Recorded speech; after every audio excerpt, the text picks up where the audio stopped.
혼의 묶임은 말이고 수요일 나오신 분들 막 지겹게 좀 들으시고 배우셨을 줄 알아요. 그래도 성경에 참 이런 게 나온다는 게 참 저는 신기하더라고요. 신기하더라고요. 이 혼의 묶임이 정말 심각하게 생각하셔야 되고 믿음으로 진전하게 원하신다면은 반드시 이것을 좀 해야 되겠다. 그렇게 생각이 돼요. 둘, 넷, 여섯, 여덟, 열둘, 열넷. 거기 한 5명은 더 와도 되겠네요. 그 식당에 계신 분들. 웬만하면 다 일로. 오늘 왜 이렇게 적죠? 그 식당에 계신 분들 가서 5분, 5명 정도 오실 수 있다고. 웬만하면 다 오시라고 그래요.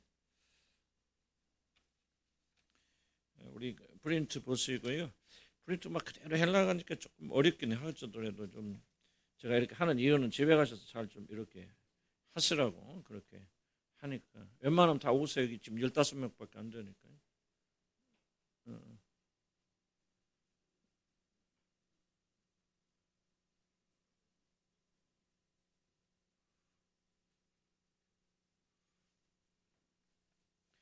자, 봅시다. 야곱과 베냐민 혼의 묶임 볼까요? 예. 우리 44장 30절 한번 봅시다. 44장 창세기 44장 보면은 정말 이게 특이한 부분 나오죠.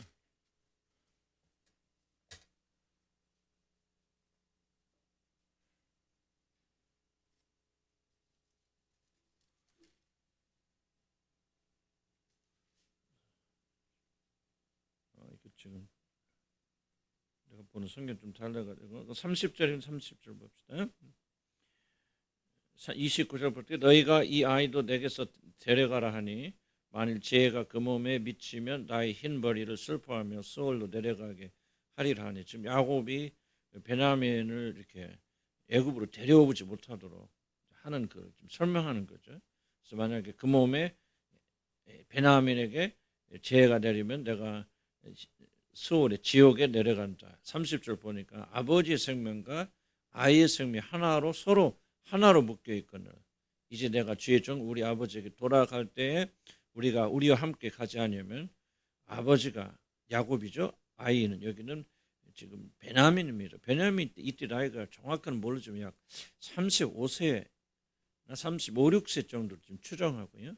놀랍게 나중에 그 애굽으로 들어온 사람들의 그 이름 명단을 보면요. 베냐민의 아들이 10명이나 됩니다. 지금 여기서 지금 장가를 좀 일찍 갔던 어쨌든 35세의 청년에다가 자식을 10명이나 낳는 그런 거예요. 그런데 지금 뭐라고 부르죠? 31절에 보니까 아이의 없음을 보고 죽으리니. 자, 보세요. 아이가 만에 없으면 누가 죽는다는 거죠? 야곱이 죽는다는 거죠. 이같이 되면 종들이 주의 종 우리 아버지가 흰머리로 슬퍼하며 스올로 지옥으로 내려가게 하면이다. 그래서 이게 지금 굉장히 중요한 혼의 묶임이라고 우리 수없이 배워왔지만요. 기독교인들의 삶을 가장 파괴하는 것 중에 하나가 혼의 묶임이 아닌가 저는 그런 생각이 듭니다. 야곱과 베냐민의 혼의 묶임 보죠. 혼의 묶임이 도대체 뭐냐? 세 번째 줄 보면은 독립적이 되어야 되는 그 존재들. 인간 성장 과정이 제일 중요한 거 뭐냐? 태어나서 양육받죠. 그래서 어른이 되죠. 그럼 뭐예요? 그 다음에 부모하고 분리돼서 나가서 독립돼요. 그래서 성경에 나오죠. 독립이라는 얘기가. 뭐야? 남자가 뭐라죠? 부모를 떠나 여자와 하나가 되어서 한 몸을 이룰지. 그래서 떠나라고 말하잖아요. 그래서 떠나지 못하고 독립도 되지 못하는 그런 경우. 몸은 떠날 수 있지만 정서적으로 독립하지 못하는 예를 들자면 서로를 보내지 못하고 정서적 영적으로 강력하게 묶여 있는 그런 서로를 결박하는 것을 혼의 묶임이라고 합니다. 이게 굉장히 많습니다. 우리 주위에도 정서적 영적으로 그래서 뭐 자기가 부모가 자녀가 또 자기가 사랑하는 사람이 그냥 뭐가 잘못되어지면 세상이 다 무너져 버리죠. 그런 식의 어떤 그런 결박이 있는데 이것이 바로 굉장히 문제를 일으키고 있다. 아빠도 얘기했지만은 베냐민의 나이가 벌써 35세고 자식이 10명이나 됩니다. 창세기 47장 21절 한번 볼까요? 21절에 보면요. 제가 왜 다 이렇게 틀렸는지 모르겠네. 어디를 지금 보고 44장 볼까요? 4장 21절. 아닙니다. 명단 쭉 나오는데 제가 지금 제 성경이 아니라 이게 다 이게 잘못 그렇게 하여튼 그 명단들이 쭉 나오거든요. 명단 쭉 나오는데 이 46장에 나올 것 같습니다. 46장에 보면 베냐민의 이야기들이 쭉 나오는데 그렇죠. 21절부터 46장 21절. 그리고 왜 이렇게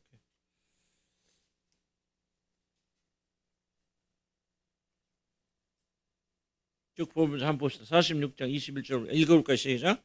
베냐민의 아들 곧 벨라와 베겔과 아스레엘과 게라와 나아만과 에이와 로스와 문빗과 훈빗과 아르스니 세보면 10명입니다. 그러니까 이 베냐민 자식이 10명이나 된다. 그런데 뭐라 하죠? 아이라 그렇게 부르고 이 아이와 아버지가 결별되면은 그 아버지는 지옥에 가 죽을 것이다. 그런 거죠. 그래서 하여간 좀 가족 식구들에게는 야곱은 베냐민은 크고 자식이 10명이어도 아이요. 우리말로 하면 예새끼죠. 그게 바로 이제 집안에 이렇게 되어지는 참 이게 보면 비극이죠. 비극인 그렇다. 그래서 한 가정이 되었어도 야곱은 그 어린아이를 취급하였고 그 아이가 없으면 야곱이 생존할 수 없고 지옥에 내려갈 수밖에 없었다. 그래서 베냐민은 뭡니까? 한 남편이죠. 한 여자니 뭐 더 첩이 있었는데 그건 잘 모르겠어요. 그러나 성경 안 나왔으니까 한 아내의 남편이고 10아이의 아버지가 뭐예요? 결국 그 야곱의 집안에서 어떠냐? 어린아이죠. 어린아이가 되어지고 그리고 야곱은 그 사람이 없고 베냐민은 아버지가 없으면 존재할 수 없는 그런 정서적인 어린아이 미성년으로 둘 다 남게 되어졌다. 혼의 묶임이란 뭐냐? 자신의 생명을 지켜줄 뿐만 아니라 자신에게 삶의 의미와 목적을 준다고 여기는 사람들. 자, 이거는 뭐예요? 이건 누구한테 붙어야 되는 이야기입니까? 누구에게 해당돼야죠? 이 말이 지금 자기 생명을 지켜줄 뿐만 아니라 자기 삶의 목적과 이유와 의미를 가져다 주는 거. 누구만 할 수 있어요? 하나님만 할 수 있는데 그렇죠. 하나님만 할 수 있는데 이런 사람들 이렇게 여겨지는 사람들. 난 저 사람이 없어 아무것도 아니야 하고 그렇게 여겨지는 사람들을 필요 이상으로 의존한다. 의존이랑 서로 필요하죠. 아내는 남편 의존하고 남편 아내 의존하고 부모는 자식을 자식은 부모를 의존합니다. 그건 우리가 불가피해요. 그러나 필요 이상 하나님께 정해진 경계선을 뛰어넘어서 필요 이상으로 의존하게 되어져 있고 그리고 정서적으로 분리가 되지 않았습니다. 그 사람의 슬픔이 나의 슬픔이에요. 그러니까 좀 우리가 이제 자식이니까 자식이 뭐 잘못됐다 보면 잘못됐다 그럼 우리가 슬프기도 하고 기쁘기도 하고 그거야 당연한데 그것이 자기의 모든 걸 결정지어 나가서 자기를 할 수가 없어요. 부모가 어쩌다 자식이 그렇다 그러면 그냥 만사 제쳐놓고 그냥 완전히 물론 우울하고 영향은 받을 수 있지만은 전부 자기 삶이 없어져 버려요. 이걸 좀 혼에 묶여 있는 상황. 우리 아들이 뭐 잘못됐다 그러고 우리 딸이 뭐 잘못됐다 또는 뭐 한다 그러고 그냥 자기 삶은 존재할 수가 없다. 이게 바로 정서적으로 건강하지 못하게 연합되어 있는 상황이고 우리 그리스도인들도 또 나이가 들면 되게 심해집니다. 이게 굉장히 큰 신앙의 장애를 가져다 주고 위험 신호다 그런 거. 그러니까 뭐 제가 이 단어로 딱 설명할 수는 없죠. 여러분들도 그러시긴 하지만 좀 대충 혼에 묶기 뭐다 하는 거 이해가 가시죠. 그래서 뭐가 되지 이렇게 묶여 있으면 자기가 독립적이 되지 못한다는 거죠. 너 슬픈 일이 있어? 그럼 나는 너를 사랑하니까 슬퍼. 그러나 나는 내 삶이 있으니까 내 삶을 돌봐야 돼. 내 기쁨과 슬픔은 하나님과 관계 속에서 내 삶에서 오는 것이지 당신의 삶이 내가 영향을 주는 건 맞지만은 그러나 나는 당신의 그 삶이 나의 모든 삶을 다 주관하도록 나는 허락할 수 없어. 이게 독립적이잖아요. 혼이 묶이기는 독립적이 안 된다는 거죠. 하나 일이 생기면 그냥 밤잠 못 자면 언제 팬지다시피 하고 이런 그 관계들이 당연한 게 아니고 독립적이 되지 못하는 데서 오는 어려움들이다. 좀 어려운 얘기예요. 어려운 얘기고 좀 이렇게 따라오지 못하신 분들은 관심이 무슨 말인지 잘 이해가 못될지 몰라요. 그러나 이거 굉장히 중요한 부분이가 아마 우리 여자분들은 수없이 들어왔기 때문에 이해 못하진 않죠. 무슨 말인지. 그래서 한마디로 내가 묶여있는 사람 없이는 정신적 영적으로 건강하게 살아가는 것이 불가능한 그런 정서적 연합을 가리켜서 혼의 묶임이다 하고 이것은 심각합니다. 그러나 이러한 대상은 사람들만 아니라 심지어 요즘은 현대에 이제 굉장히 큰 이슈가 뭐냐면 반려동물입니다. 이거는 정말로 현대인들이요. 정말 이거는 아주 그냥 개가 사람을 키우는 건지 사람이 개를 키우는 건지 저는 몰라요. 정말 이건 심각해요. 우리 그냥 이 형님도 개 너무 사랑하고 저도 개 굉장히 좋아하거든요. 근데 나도 개 키우고 싶은데 우리 형님은 그대로 절대 키우지 말라고. 키우는 게 아니다. 일단 키우면은 그때부터 손 정말 너무 힘들어지고 그런 거다. 아예 키지 말라고. 개를 오래 너무 사랑하세요 그분들. 그래서 그런 얘기를 하셔서 아마 충분히 이해가 좀 그렇게 삶 속에 즐거움도 가져다 주고 또 반려동물이 가져는 장점도 많이 있어요. 그런데 이제 이게 이제 좀 요즘 선을 뛰어넘어서 이제 좀 그런 문제가 있다 하는 것을 우리가 좀 고려를 할 필요가 있고요.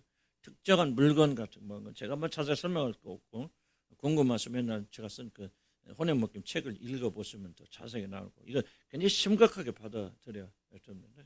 혼인묶임 반려동물 그 내가 있겠잖아요. 우리 그 처제가 우리나라 그 뭐라 했냐면 인구 그 총책임자였었거든요. 그 청와대 수석하다가 이제 나와가지고 그래 뭐였냐면 뭐 인구 우리나라 인구 관리하는 난 연구소 하여간 그 장관급이에요.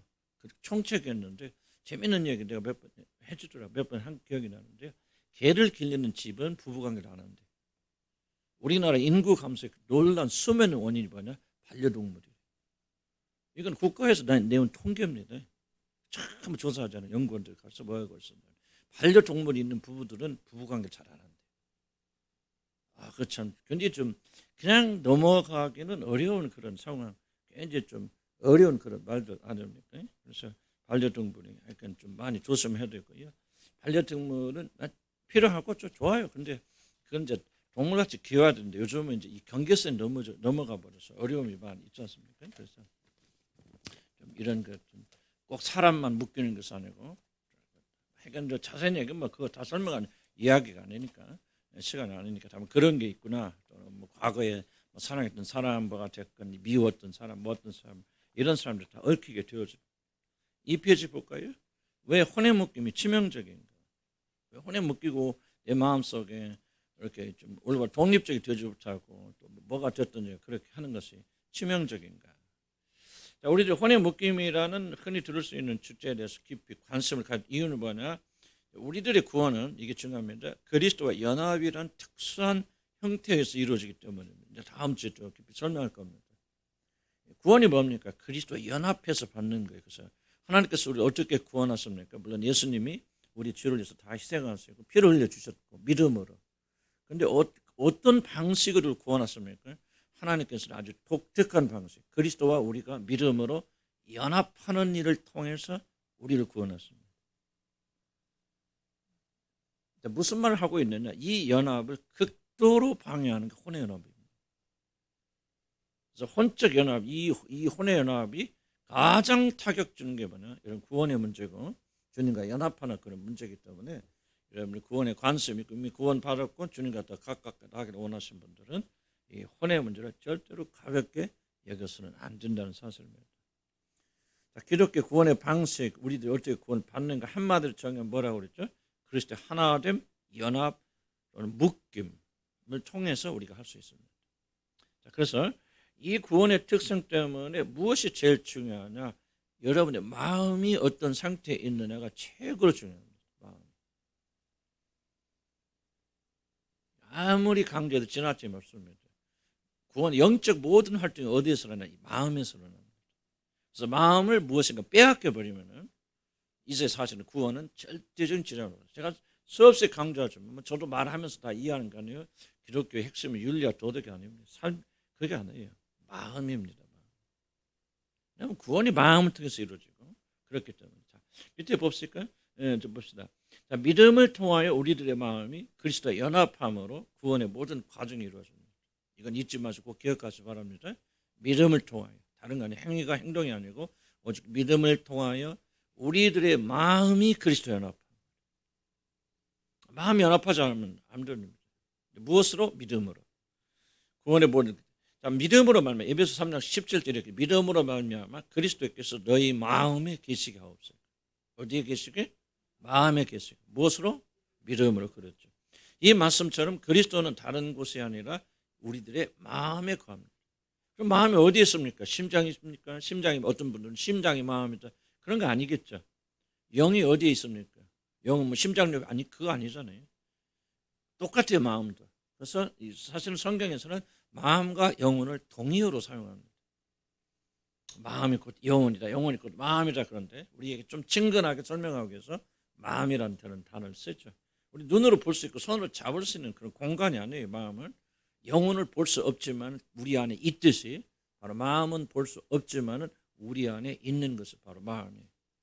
그래서 그리스도가 그 마음 안에 계신다는 거죠.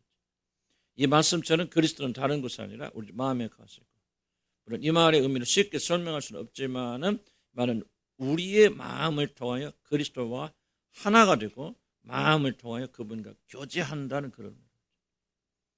우리가 그리스도 어떻게 무엇을 통해서 하나가 된다? 마음을 통해서 하나가 된다.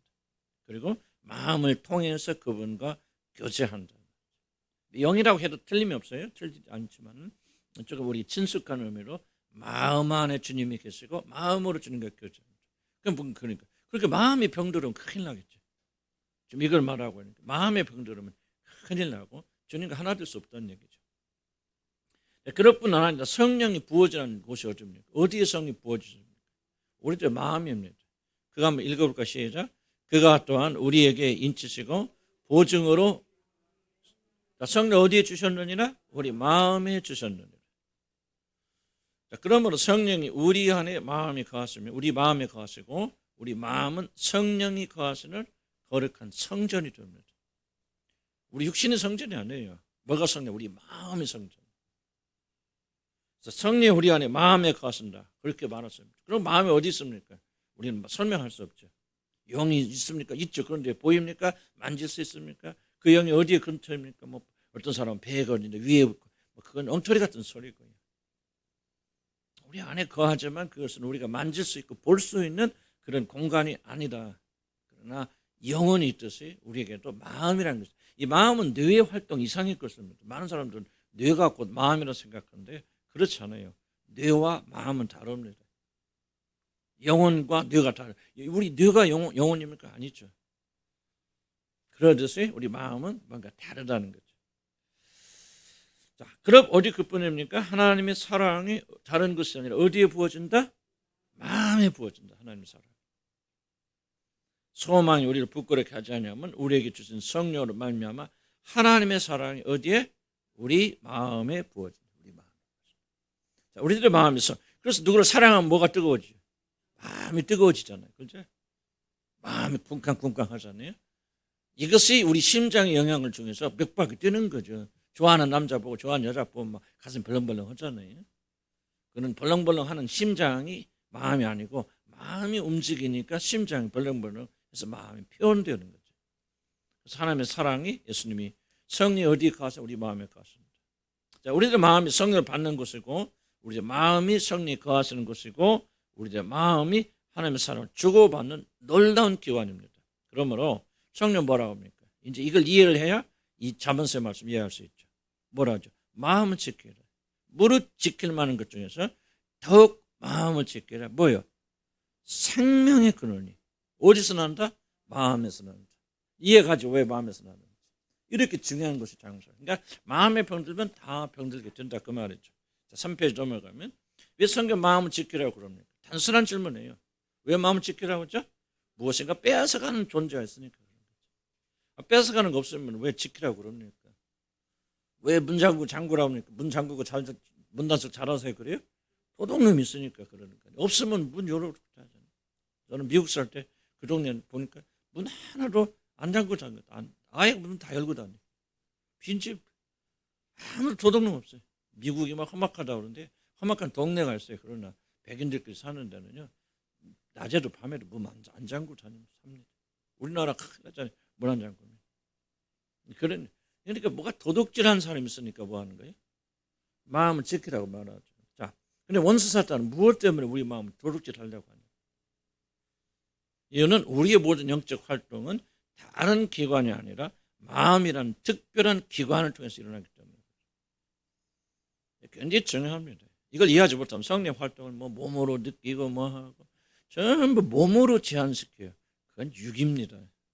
영적이 아니에요. 영적인 것은 오직 마음을 통해서 일어납니다. 마음을 통해서. 그래서 우리의 모든 영적 활동은 다른 기관이 아니라 마음이라는 특별한 기관을 통해서 일어납니다. 중요한 것이 이것입니다. 마음이 식어버리거나 마음이 다른 것에 사로잡혀 있으면 우리들의 모든 긍정적인 영적 활동은 중단되고 특히 성령의 역사는 우리 안에서 멈출 수밖에 없습니다. 이걸 여러분 굉장히 심각하게 받아들여야 됩니다. 그래서 우리가 마음이 식지 않도록 지속적으로 기도하고 지속적으로 깨어 있어야 돼요. 마음이 식어버리면요 모든 게 끝나서 식어버립니다. 물론 성령께 다시 회복시켜 주시죠. 그래서 마음이 식었다 다시 여러분들이 주님께 나와서 회복하면 성령 받은 사람들은 뭐야 다시 회복되죠. 그러나 그렇지 않는다면 마음이 식거나 마음이 다른 것에 있고 두 주인을 섬길 수 없다고 그러죠.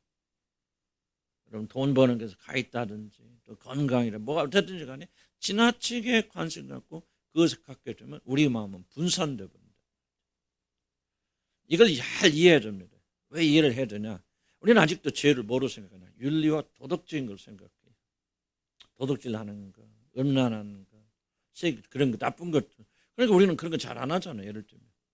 그러니까 뭐로 착각하냐면 우리는 죄를 안 짓고 굉장히 잘 믿는 것까지 착각합니다. 그래서 저는 교회 올 때 보면 자신 있게 와요. 나는 여러분들이 교회 올 때 자신 있게 힘 있게 온다면 뭔가 조금 기쁨과 감사함이 있어야 되겠죠. 조금은 뭔가 좀 생각할 거. 죄가 무엇인지 안다면 우리가 하나님께 머리 들 수 없어요. 죄는 마음이지. 마음에 있는 것이지. 이러면 행위, 윤리와 도덕이 있는 거 아니에요. 오해하게 되면 우리가 많은 걸 놓칩니다. 그래서 자꾸 마음, 사단이 다른 거 도둑질 안 해요. 마음 도둑질로 하는 거예요. 여러분 착하게 사는 거 막지 않습니다. 사단은. 선하고 기도하고 다 하라고 그래요. 그러나 몸만요. 마음만 더럽혀 버리면 여러분의 영적 모든 활동은 다 식어버립니다. 그래서 마음이 병들면 우리들이 하나님과 연결되는 모든 것들은 다 병들게 된다는 뜻입니다. 우리들 결코 잊지 말아야 할 것이 이것입니다. 사단이 노리는 것은 결코 우리들이 윤리적, 도덕적 실패가 아니라는 사실입니다. 이건 작다고 하는 말이 아니에요. 아무렇게 살아도 된다는 말 결코 아닙니다. 왜 이걸 강조하게 되냐? 우리들은 윤리와 도덕적인 것을 우선 두고 이걸 중요하고 크다고 여기고 진짜 큰 것은 여러분 무지해요. 그래서 우리가 이걸 하나님의 말씀 배워나가면서 아 그렇구나 이게 더 중요하구나 그렇게 생각하는 거죠. 다른 거 생각하지 마시고 말씀 잘 생각하시기 바랍니다. 사단이 원하는 것은 우리들이 아무리 도덕적 윤리적으로 깨끗하여도 우리들의 마음이 하나님이 아닌 다른 것으로 점령당하는 것입니다. 자, 이 말이 왜 중요한지 기억하시기 바랍니다. 사단은 속이는 자의 명수입니다. 모든 속임수 사단이 나오죠. 자, 그래서 뭘 합니까? 우리가 어떤 것을 생각하고 어떤 것이 집중하여도 그것이 윤리적 도덕적으로 결함만 없다면은 아무렇지도 않다고 그렇게 생각한다는 거죠. 자, 이게 속임수라는 거예요. 이게 속임수. 지금 사단의 목적은요. 어떻게든 여러분의 마음을 뺏어가기만 하면 되죠. 어떤 식으로 뺏어가는지 이게 중요한 거 아닙니다. 그러니까 뭔가 잡으세요. 내가 어떤 여자를 사랑한다 합시다. 어떤 남자를 사랑하고 어떤 여자를 진심으로 사랑하는데 그 여자가 다른 남자를 생각한다. 그러면 뭐예요? 나는 어떻게든지 그 여자, 내가 사랑하는 여자가 다른 남자를 사랑하지 못하도록 내가 방해해야 될 거 아니에요. 무슨 말이 가시죠? 그래서 그 마음이 뭐가 문제입니까? 만약 내가 사랑하는 여자가 다른 남자를 생각하는 거, 그게 윤리적으로 좋으냐 나쁘냐 이게 중요한 게 아니죠. 그래 지금 우리 여자친구가 다른 남자를 생각하는데 그냥 좋은 건서 좋은 일로 생각하니까 그거 괜찮지 이렇게 생각하는 사람 있어요 없어요? 없죠. 좋고 나쁘고 중요하지 않죠. 내가 사는 사람이 나만을 생각해야 되는데 내가 사는 사람이 엉뚱하게 다른 사람 생각한다 그러면 그것이 아무리 좋은 일이라 할지라도 나쁜 것이 아니고 윤리적 도덕적으로 해봐야 할 것이 아니라 할지라도 그건 나는 좋아 안 좋아 이해가죠. 그래서 그 사람 내가 나만은 생각 똑같이 하나님과 관계도 마음. 우리는 자꾸 윤리적 도덕적 생각하거든요. 내가 무슨 상상을 한다 생각을 한다 뭘 한다 그랬을 때 이거 나쁜 거 아니잖아. 도덕질 하는 거 아니야. 음란한 거 아니잖아. 이게 당연한 거 아니야. 이런 나도 은퇴 가까우니까 좀 이것저것 생각 많아지잖아. 복잡해지나요? 그러면 내가 계속 그렇게 생각하면 아니 이게 무슨 내가 도둑질하는 거야 뭐 하는 거야? 내가 이거 뭐 나쁜 짓이야? 그러니까 계속 그렇게 생각한다면은 우리 그런 식으로 한다는 거죠. 근데 함정이 뭐냐면 사단의 목적은 내가 지금 나쁜 거 생각하나 좋은 거 생각하느냐 이게 중요한 게 아니에요. 뭐가 중요할까요? 그렇죠. 다른 말로 표현하면 뭐만 하지 않으면 돼. 이걸 잘 이해하시죠. 뭐만 하지 않으면 사단은 행복해. 그렇죠. 바로 이겁니다. 여러분의 마음으로 하나님을 향해 있죠. 하나님만 생각하지 않으면 돼요. 그것이 얼마나 아름답고 좋고. 그리고 광명의 천사는요. 어떻게든 좋은 것을 하지. 우리 보고 없나내라 그러면 아이 생각할 사람 누가 있어요. 안 하죠. 그런 거. 왔다면 세게 막 귀신아 물러가라 그러죠. 그런데 선한 것을 했건 뭐가 됐건 하나님 안에 다른 것을 집중하게 되는 것 이게 사단이 원하는 거예요. 이걸 잘 이해하셔야 됩니다. 왜? 많은 분들이 기독교를 아직도 윤리와 도덕을 생각해서 나는 담배 한 펴, 술 한 펴, 그 나쁜 짓 안 해. 그러니까 나는 어렵다고 생각해요. 이게 바로 여러분이 구원을 받지 못한 결정적인 원인들입니다. 단지 여러분 가운데 그런 분들 계세요. 우리 교회에서 안타까워요. 죄는 그런 게 아니에요. 죄는 하나님을 떠난 게 죄지요. 하나님 떠나서 무엇을 했느냐가 죄가 아니에요. 나는 하나님 떠났고 하나님 의지 않지만 나는 일평 살면서 내가 도둑질한 거 없어요. 남의 여자 나 손 한 번 잡아본 거 없습니다. 나 정직하게 살았어요. 그렇게 사람들이 생각 구원받지 못하고 그래서 그들이 지옥 가는 겁니다. 그게 죄가 아니에요. 하나님을 떠나서 하나님 없어요. 우리가 선한 거 생각하니까 여러분 거룩한 게 아니에요. 하나님을 생각하지 않는 그 선하는 뭐예요? 우리가 하나님만 생각 안 하면 돼. 예수님만 생각 안 하면 돼. 그러면 사단은 성공한 거예요. 무슨 이야기인가 충분히 이해가시죠? 그래서 이 마음의 전쟁이 어디서 나냐? 이 마음에서 일어난다.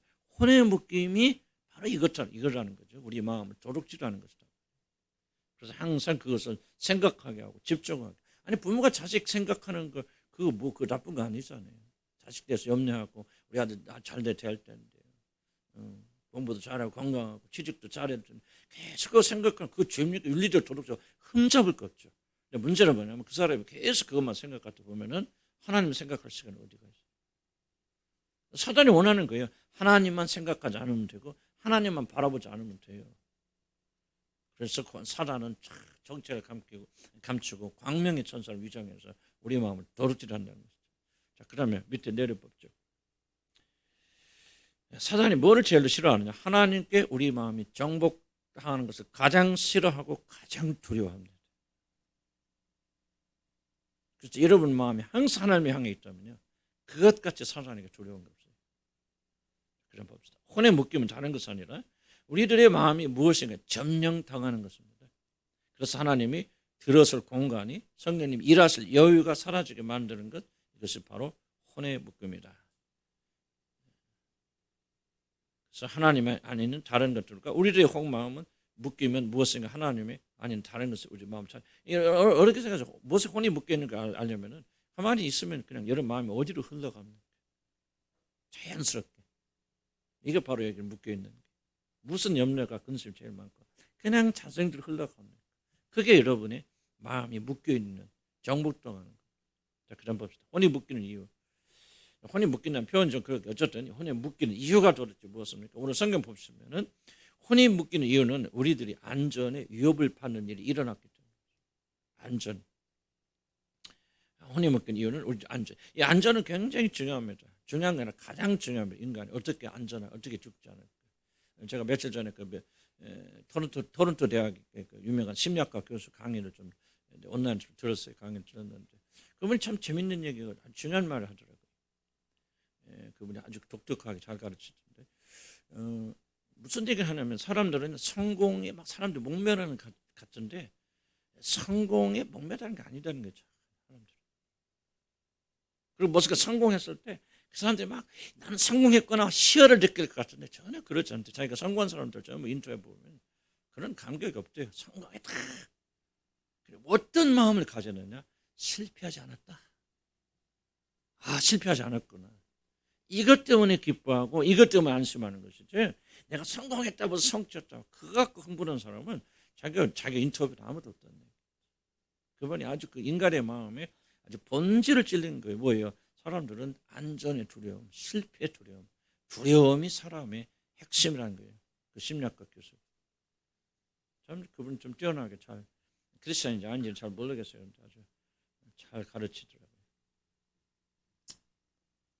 여러분, 인간은요 제일 큰 이슈가 뭐냐? 두려움입니다. 어떤 두려움? 안전에 대한 두려움. 이것이 최대 목적이고 최대의 뭐라고 설명할까? 자기 어떤 에너지고 동력이고 안전의 위협을 받는 이거 살려고 발버둥치는 이게 뭐 인간 너나 할 것 없어요. 그리스도니까 나니까. 하나님 떠난 인간은 자신의 궁극적 보호자에게 등 돌렸기 때문에 하나님 우리 보호자 아니고 피난처죠. 세상과 사단의 공격 앞에서 자신의 안전에 모든 위협을 받습니다. 그래서 사람들은 그 무엇보다도 자신의 안전을 보호하는 것이 삶의 절대적 목표가 됩니다. 신앙 있고 그리스도인이라고 아니라고 하면 안 됩니다. 이건 아주 근본적 에너지예요. 여러분 안전, 뭐 교회에서도 뭐 전부 다른 거 없어요. 자기 안전입니다. 뭐 자리가 됐건 명예가 됐건 뭐가 됐건 한마디로 말하면 안전이에요. 뭐 다른 거 관심 있나요? 여러분 자리 위에 까놓고 얘기해 봅시다. 교회 사람들 나라 어떻게 태어났는데 크게 예의 없어요. 자기 안전. 교회 안에서 자기 안전. 뭐가 됐든지. 자, 그 다음 봅시다. 야곱과 베냐민의 경우에도 둘이 하나로 묶여있게 된 이유는 뭐냐? 그들이 두 번의 충격적 죽음이 일어났기 때문에. 왜 이렇게 강력하게 묶입니까? 야곱은 사랑 아내 라헬을 잃었죠. 그리고 또 가장 사랑했죠. 죽기 전이지만 어떤 노년에 태어났지 않습니까? 그래서 요셉을 특별하게 사랑했잖아요. 근데 그 라헬을 잃었고 그리고 이제 그 라헬을 잃었던 모든 슬픔을 어디에 충족합니까? 사실 요셉에게서 17년 아니고 이제 한 13, 14년 동안 그렇게 했죠. 그런데 그 사랑 아들을 잃어버립니다. 그때까지는 죽은 걸로 알고 있었으니까요. 깊이 사랑 의지했던 그 아들 잃어버립니다. 베냐민 또한 자신의 어머니가 자신을 낳자마자 숨을 거두죠. 유복자는 아니지만 뭐라고 설명할까요? 낳고 죽었으니까요. 아주 어머니 얼굴도 못 보죠. 베냐민. 그걸 누가 거둡니까? 야곱이 거두죠. 베냐민이라 불렀지만은 베냐민으로 부르면서 어떻게 했다는 거예요? 바로 베냐민으로 누가 했길래 야곱이 그를 길렀다는 거예요. 그래서 35세 열매 나는 강사한 사람을 되게 만들었고요. 그런데 어쨌든 베냐민은 낳자마자 어머니 없이 뭐라고나 어머니 없이 이렇게 사는 사람은 유복자나 아버지 없는 경우를 말하는 거고 그런 거는 없나요? 뭐라고 그러지? 또 특별히 또 한 번 충격형이죠. 형 요셉 한 5살 차이 나는데 그 형 요셉을 쫄깃쫄깃 따라왔고 뭐 어머니처럼 따랐던 이 나이가 충격적으로 또 형을 잃죠. 그래서 이 두 번의 죽음이 이들에게 강타합니다. 자, 이 충격적 죽음이 이 둘을 하나로 엮었다고 봐야 되죠. 그래서 유다는 그 형 아닙니까? 형이 이 둘의 관계를 이제 자식으로서 또 형으로서 관찰하면서 이렇게 말합니다. 창세기 44장 20절에 보면 우리가 내주께 아뢰 때 우리에게 아버지가 있으니 이 내주는 여기서 요셉을 말합니다. 우리가 요셉께 아뢰었는데 우리에게 아버지가 있으니 노아니요. 괜히 많이 나이 들었고 그리고 또 그가 노년에 얻은 아들 청년이 있으니 이 지금 베냐민을 말하는 겁니다. 이 베냐민을 데려오라 하니까 그 청년이 있는데 그의 형은 죽고 누구 요셉을 말하는 거죠. 그의 형은 죽고 그리고 그의 어머니가 남긴 것은 그뿐이므로 죽었죠. 형 요셉 가고 베냐민밖에 안 남았기 때문에 그의 아버지가 누구죠? 야곱이가 그를 사랑한다. 아주 뭐 그냥 어제 정확하게 설명한 거예요. 죽음 이별이 두 번 일어났기 때문에 야곱과 베냐민은 그냥 강력한 끈으로 묶여버리게 되죠. 두 번의 충격적 죽음을 경험하면서 야곱과 베냐민은 서로의 안전을 의지하는 특별한 관계를 발전합니다. 그래서 죽음에 살아남은 사람들끼리 뭉칩니다. 강력하게 뭉칩니다, 여러분. 이거 절대로 가볍게 여기면 안 돼요. 자기 삶에서 일어나니까 자기가 잘 인식하지 못합니다. 그래서 여러분 다른 사람 도움을 받아야 학자들의 도움을 받아야 되는데 그분들은 수천, 수만, 수백만 명의 사람들을 관찰하면서 통계거든요. 여러분 심리학이 뭔지 아세요? 심리학 핵심이 통계입니다. 여러분 심리학과 가면요. 뭐 배우냐? 고등수학, 굉장히 최고로 어려운 고등수학 배웁니다. 이현수 목사님 보니까 다른 사람 수학 하나 전공한 2개 전공하고 굉장히 어려운 고도의 우리나라 따지면 뭐 공과 기계과학 하는 같은 수학을 해요. 왜? 거기 가면 전부 수학입니다. 통계입니다. 이 사람이 왜 이렇더라, 이렇게 행동하더라 하는 것은 이론이 아니고요. 수십 년, 수백 년 동안 걸쳐 나와서 데이터를 냅니다. 그 데이터에 의해서 이 사람이 이렇게 행동한다. 그러니까 이게 모든 과학이라는 것은 뭐냐? 결국은 데이터거든요. 그래서 뭐냐? 이 충격적 결함은 죽음을 경험한 사람들은 살아남은 사람끼리 뭐하냐? 강력하게 묶입니다. 그러지 않을 수도 있겠죠. 예의도 있겠죠. 모든 법칙이. 그렇긴 하지만은 대부분은 그렇게 한다. 그래서 우리는 조금 이런 과학적인 근거를 자기를 이해하려면 좀 받아들일 그럴 필요가 있다. 만약 이들이 충격적 죽음을 경험하지 않았더라면은 건강하지 못한 방식으로 결코 이들은 묶이지 않았을 것이다. 사별 같은 충격적인 사건을 경험하면은 그들은 안전은 극도로 흔들리게 됩니다.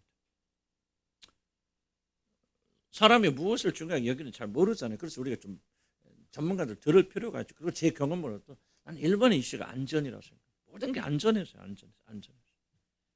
그리고 죽음 같은 충격적인 것을 경험하게 되면 이것은 더 올라가게 되죠. 굉장히 커집니다. 만약 여러분들이 어렸을 때 부모가 돌아가셨다든지 하는 또는 뭐 그런 그 사별을 경험하신 분들은 자식과 결별의 분리력이 굉장히 어렵습니다. 강력 지금 야곱 속에서 그대로 일어나고 있잖아요. 자, 그래서 자신을 사랑하던 사람의 죽음은 자신의 안전이 붕괴되었다는 것을 의미합니다. 누군가 내가 믿고 의지하던 특별히 부모의 죽음은 굉장히 충격을 주면서 주위 사람과 강력하게 여러분 생각한 이상으로 강하게 얽히게 되어집니다. 그래서 이들은 세상 유업으로부터 자신을 지키기 위하여 자기 주변에 이해 상응하는 안전장치를 마련합니다. 물론 그것이 사람일 수도 있고 다른 것일 수도 있고 그것이 단체일 수도 있고 뭔가 좀 공동체일 수도 있고 뭐 반려동물일 수도 있고 뭐가 있건 자기가 붙잡을 수 있는 그런 것 중에서 안전장치를 마련해 주는데 바로 자신을 지켜주거나 자신과 함께 할 사람들과 연합함으로 이 안전을 도모합니다. 인간은 굉장히 능동적 존재입니다. 자기 안전을 지키기 위해서 굉장히 창조적으로 능동적으로 일을 하는데 이것은 무의식적이에요. 그래서 여러분 잘 이해를 못할 뿐이에요. 그러나 이거는 통계입니다. 과학입니다.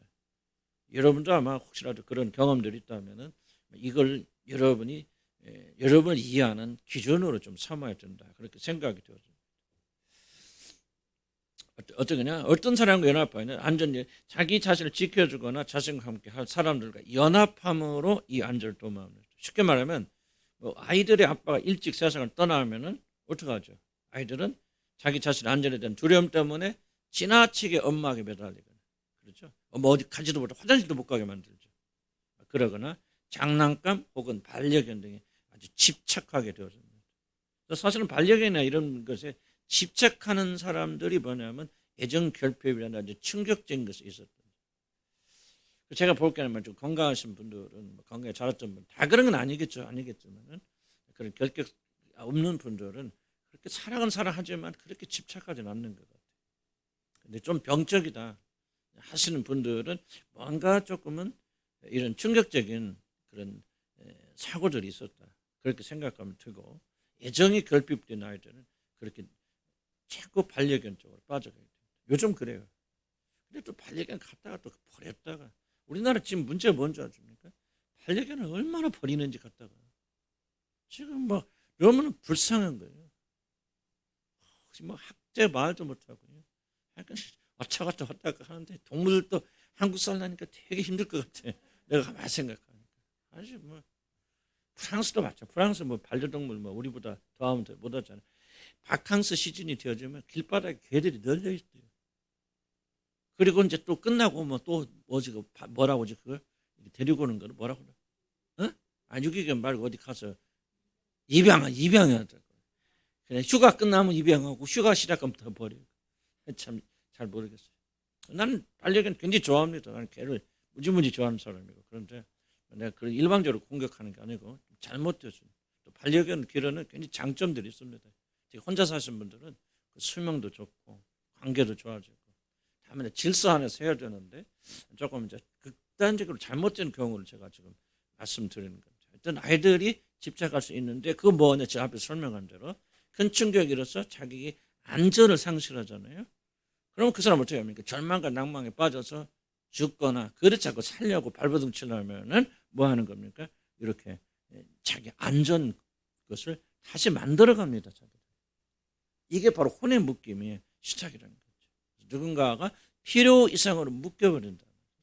아빠가 죽으면 엄마하고 묶이고, 오빠가 죽으면 아빠하고 묶이고, 또 이런 식으로 막 묶이고, 그런 사람도 없으면 친구하고 묶이고, 친구도 없으면 반려견하고 묶이고, 반려견도 없으면 뭐 게임에 빠지고, 게임도 혼의 묶임이 굉장히 중요한 형태 중에 하나입니다. 우리 청소년들 게임에 쭉 찾아 빠지는 이유 중에 하나가 뭐냐? 다시 이게 혼의 묶임의 차원에서 이해할 필요가 있어요. 충격이 있는. 그래서 이러한 이유 때문에 혼의 묶임은 뭐랄까 무의식적이고 동시에 매우 강력한 묶임입니다. 죽음이 들어가 있으면 다 강력해집니다. 죽음의 공격도 자신을 지키기 위한 보이지 않는 결합이기 때문에 사실 혼의 묶임으로부터 자유라는 건 쉽지 않습니다. 네 번째. 그럼 어떻게 혼의 묶임에서 벗어나옵니까? 여러 가지 방법이 있겠죠. 그러나 성경 정리한 두 가지만 가지고 나누고 두 가지만 가지고 충분히 우리가 혼의 묶임에서 벗어날 수 있다. 그리고 중요한 그런 기초가 된다 생각합니다. 44장 20 이렇게 말합니다. 그 아이는 그의 아버지를 떠나지 못할지니 야곱은 한동안 베냐민을 떠나볼 수 없었죠. 그러나 결국 그런 용기를 내서 베냐민을 애굽으로 보냅니다. 이게 바로 혼의 묶임에서 풀어지는 겁니다. 야곱은 어떻게 그 일을 할 수 있었을까? 바로 야곱의 믿음을 본받으면 오늘 우리들도 뭐 할 수 있다는 거죠. 물론 야곱의 신앙의 기초, 하나님과의 관계 이런 것들은 설명 필요가 없어요. 그거는 뭐 우리 다 이미 알고 있는 건데. 그럼 그 믿음을 가진 그가 어떻게 행동했을까? 야곱은 만약 오페적하면 그가 베냐민을 붙잡고 있으면 자신의 가족 전체가 죽게 될 것은 사실을 받아들였습니다. 제가 짜맞추는 것인지 모르더라도요. 정말 이게 이 성경 말씀 놀랍다 저는 그런 생각. 왜냐하면 심리학이 말하는 거 이렇게 말하는 것은 성경 말하는 것은 거의 틀리잖아요. 야곱이 어떻게 이 혼의 묶임에서 벗어납니까? 죽을 것을 행한다. 자, 볼까 그다음에 베냐민을 붙잡고 있으면 그도 죽고 사랑하는 베냐민도 죽고 그리고 자신에 속한 모든 자들도 죽게 된다는 사실을 깊이 숙고하였습니다. 그래서 형제들이 뭐랍니까? 아버지 빨리 지금 벌써 가슴 벌써 갔다 왔겠단 말이죠. 이제 양식이 떨어져 간다고 하잖아요. 그러니까 야곱이가 굉장히 오랫동안 고민하지만 결단 내린 건 뭡니까? 아, 내가 베냐민을 내보내지 않으면 다 죽겠구나.